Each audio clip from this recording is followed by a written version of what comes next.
So welcome everybody, and thank you to everyone who's taken a few minutes out of their day today to support public education. Thank you to the press. You know, we're gathered here today to shed light on the crisis of underfunding our public schools. That a few members of our community might not have all the information and might not understand fully. More and more members of our community are coming to grasp the dire situation that these New York State education budgets have put our schools in, and really the real consequences that it's had on this community. During our budget presentations, we know that we've lost 20 positions over the last 5 years due to the gap elimination adjustments. And we know, because we've been relying on our reserves and broken promises that the gap elimination would be restored in a shorter period of time, that we're going to have to see more cuts. Unless, of course, the governor fulfills his promises and restores the funding, so much funding that's been lost to schools. So the Alliance for Quality Education released a report statewide yesterday entitled Gubernatorial Delinquency: Governor Cuomo's Failure to Fund New York State Public Schools, highlighting the amount of New York State funding currently owed to public schools. In Cuomo's budget so far, gubernatorial delinquency is clear. The state has failed to live up to the CFE ruling, continuing to underfund New York State public schools and stubbornly refusing to pay back what it owes them, and also not to release school aid runs, a first time ever, to school districts that have to plan, file a tax levy limit report with the state, and put a budget up before its taxpayers. It really is unconscionable. You know, our students that are currently enrolled in Ellenville, they don't really even know what's been lost over all of these years and what programs that they don't have. They've heard about it now, but we're working on that. So with that, I'd like to introduce first Mrs. Carolyn Kuhlman, who is our Board of Education President.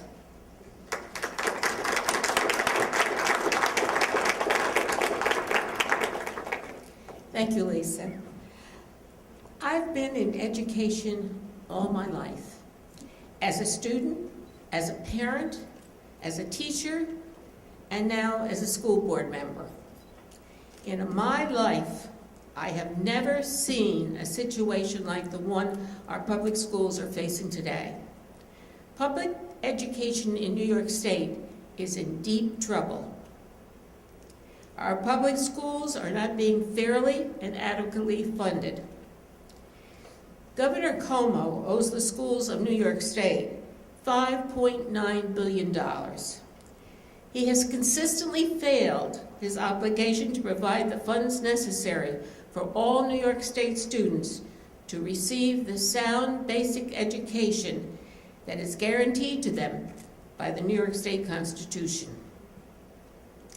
Here in Ellenville, we are owed $467,471.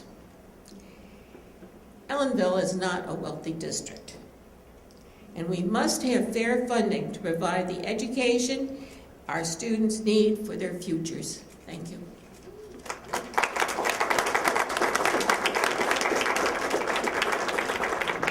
So next, I'd like to call up Nick Vanelli, who's a parent, teacher, and union representative. Thank you.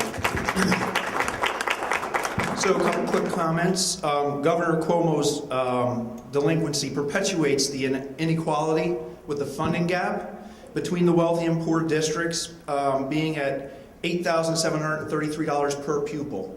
Here in Ellenville, the funding gap between our schools and the wealthiest schools, between our school and the wealthiest schools, is $5,160 per student.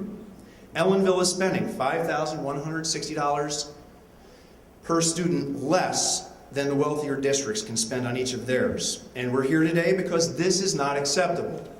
And I have the opportunity to see this and experience this as a parent of 2 children in public schools here in New York State, as a taxpayer, and as a teacher and union rep. And as I look through what's going on through all those different perspectives, as a parent, I don't believe for 1 second that the governor and his hedge fund buddies are trying to improve my children's education. As a taxpayer, I don't believe for 1 second that the governor and his hedge fund buddies are going to lower my taxes. As a teacher, I've seen the sabotaging that's going on and what it's done to my students, and we're sick of it, and it's unacceptable.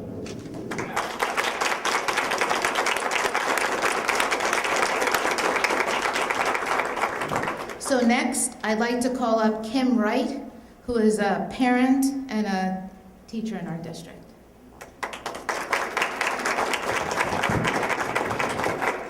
I also want to add that I'm also an alumni of Ellenville and take it very to heart what's happening here.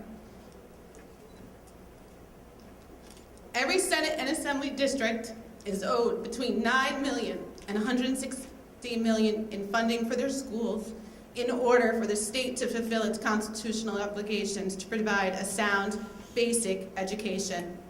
The state's funding delinquency affects every neighborhood in every school district. The report details the funding that is due by every Assembly and Senate district in upstate and suburban New York. In our district here in Ellenville's legislative district alone, we are owed over $41,698,531. The Ellenville PTO is currently, as a parent member, participating in a postcard campaign. We are asking for all of your support in helping us mail postcards to our elected officials to ask them to restore funding to Ellenville School District.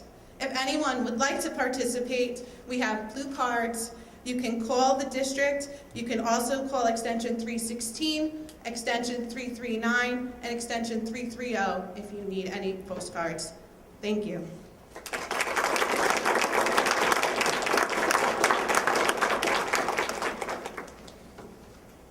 I just want to take a second to thank all the students that showed up here today from all of our buildings. So thank you all. Speaker number 4, Mr. Graham Vest, who's a social studies teacher in our high school and also a parent.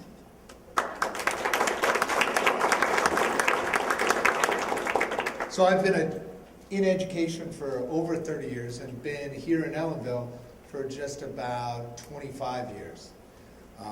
And the sustained attack on education that's going on right now, I've never seen. And I've been watching for a long time. Okay? That's all right? I know when you speak after me. We can get shorter. If the cuts the governor is talking about go through, the impact on our students directly is going to be devastating. Here's some of the things that could happen, and most likely will happen, if the budget is followed. Our classrooms are going to get more crowded. Right now we have between 20 and 25 in many classrooms, and it will go up 25 to 30, 28, and I'm sure it's that way already.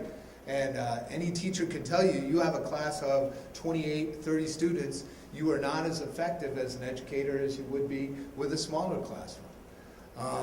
And this is particularly tough with the change to the Common Core. In the social studies, the change is heading much more towards student-centered learning and organization, and so when you're dealing with a much larger class, it's going to be much more difficult to do that effectively.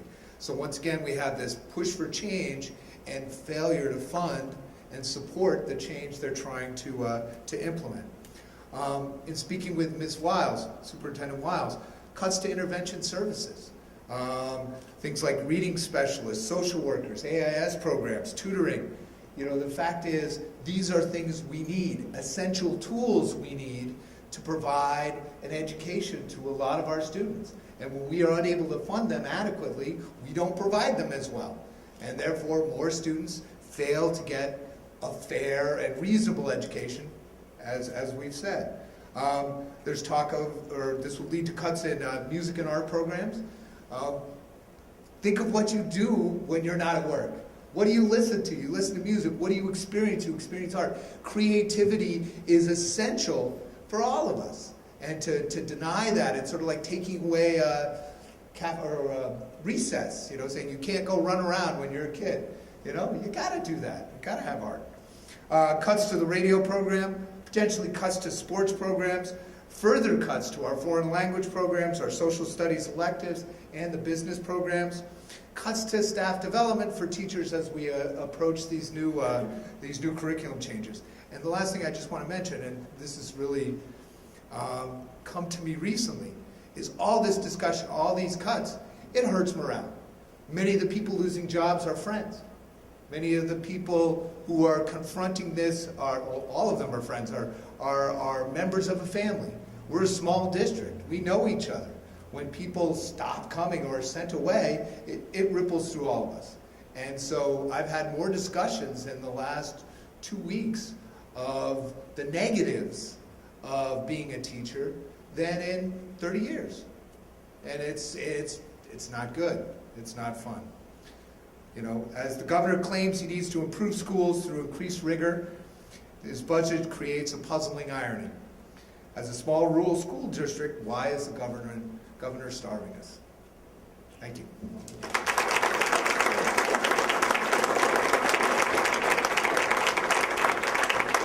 So before I call Kat Fisher up, I think it's worth noting that it's very important for all of us to recognize the difference between the facts and just the facts and a lot of spin and rhetoric that we've been hearing from Albany. And it's the facts, it's like that program some of us remember from Dragnet. Facts, ma'am, just the facts. And that's what we have to provide, facts and stop the spin. So with that, Kat Fisher from the Alliance for Quality Education. Thank you, Lisa. So we have to ask, why is Governor Cuomo shortchanging public schools? But we also have to ask, where are our legislators on this? We have an assembly that is putting together a bill on Monday night. Who needs to hear from us? She needs to hear from everyone who understands what's really at stake.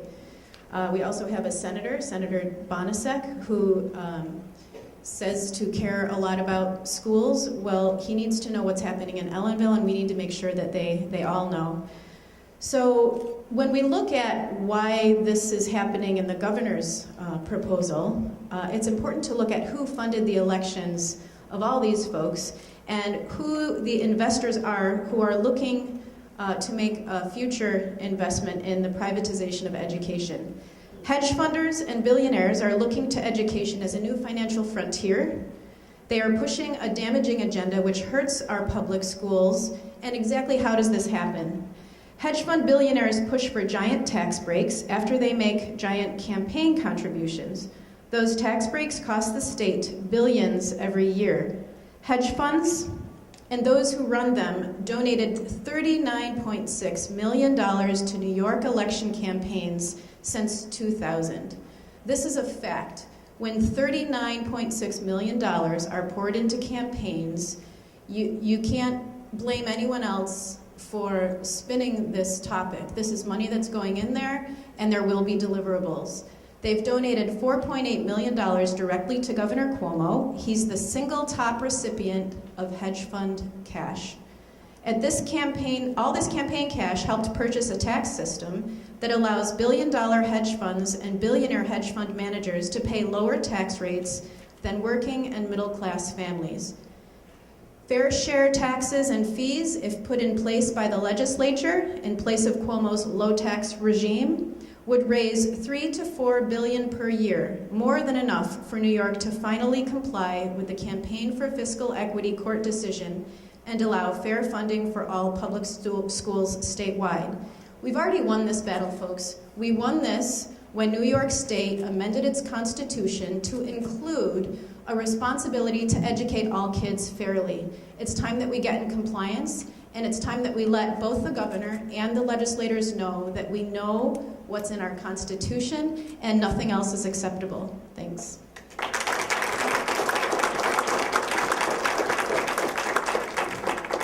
So some of the cuts that have been proposed, actually it's 20 positions, they're tiered in 2 tiers, 20 positions for 15, 16, 7 positions for the following year, 16, 17. Full day kindergarten reduced to half day from full day. 7 elementary school teachers, increasing class size in the primary levels from anywhere from 20 to 25 to probably in the 25 to 28 range. In the grades 3 through 6, class sizes will reach anywhere from 28 to 33. There's a reading specialist that's on the list, 2 special education teachers, our business program, a math teacher, 7th grade foreign language will be eliminated, professional development for teachers. In year 2, we're slated to lose our television and radio station that so many students participate with and so many community members really utilize to get information about our community and schools. And really the loss has been devastating here. And when I say brick by brick, I really mean it. I don't know how much more we can sustain. And the spin that consolidation and mergers is the answers, well, they're still gonna have to hire teachers to really teach our kids, no matter what buildings they're sitting in. So the studies show that that could actually cost communities like ours more money.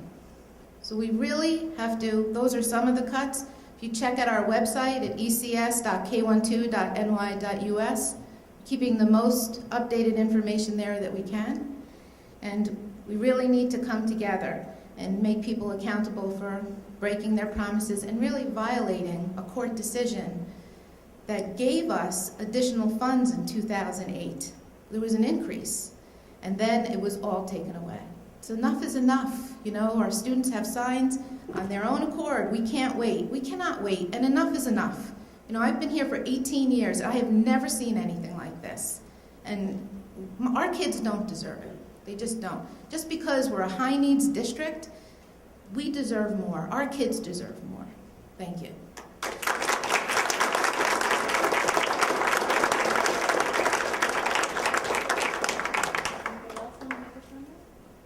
I'll talk about what we're doing so we can wait. Thanks. I'll find out. No. So a fellow student, Enrique Abalus, and myself have initiated a social media campaign. Just going to pull it up so I can read off what I posted. I've written an essay actually for an application about teachers and the impact they have on us personally. So if I had that revised, I would read it, but I don't have it with me. So I'm just going to read off what I have to try and educate my peers, because a lot of my friends don't understand. I've been through this twice now. When I was in middle school it happened, and I was old enough to understand what was happening, and now I've been through it again. We can't wait to grow. We can't wait for people to change our lives. We can't wait for opportunities beyond our imaginations. We can't wait for all the essential components of an education that we undeniably deserve. We can't wait for a priceless and enriched education.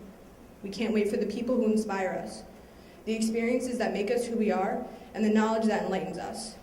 We can't wait for the journey that prepares us for our futures. We can't wait to discover our passions.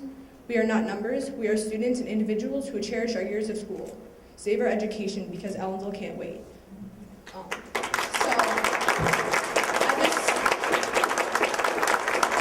I think that I'm pretty well-rounded. I pride myself on trying to get into everything. So I have student council, I've been in band, I've been in chorus. I'm a 3 varsity sport athlete. So not only that, but I think the way I try and strike it to my friends and my peers is that we're going to lose the things that other schools may not, because we don't have the money. And to me, that's not fair. So the way I can get my peers involved, and the best way to make them want to be involved, is to tell them to take it personal, because that's the only way I can kind of make them enthusiastic, to tell them what will be cut, because I know it's personal to them. So being involved in all those things, having creative relationships with my teachers, everything hits home. So I think that the best way for me and my friend Enrique is just to make sure all of the kids and all of our friends know how it's going to go down, so that they don't just let it slip by, and we can do everything we can to.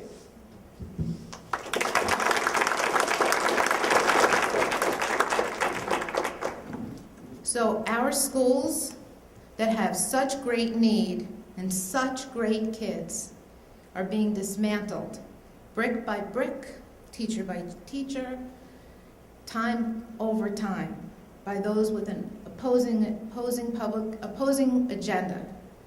So we need everyone to get involved and call on our senators, Senator Bonasek and Amador, Governor Cuomo, Assemblywoman Tenney, and to demand funding our students the way we need to be funded. We need more parents and community members to request meetings with and write letters, postcards, to the governor and legislature, to write letters to the editor, to bring budget issues up in parent meetings, and to attend forums and marches going on in their districts and statewide to defend our state's commitment to defending public education. We call on the legislators and the governor to honor New York State's constitutional commitment to educate all students soundly and fairly and live up to the promises that were made 5 or 6 years ago. Thank you for coming, everybody, and thank you to Cat Fisher and the Alliance for Quality Education. Thank you.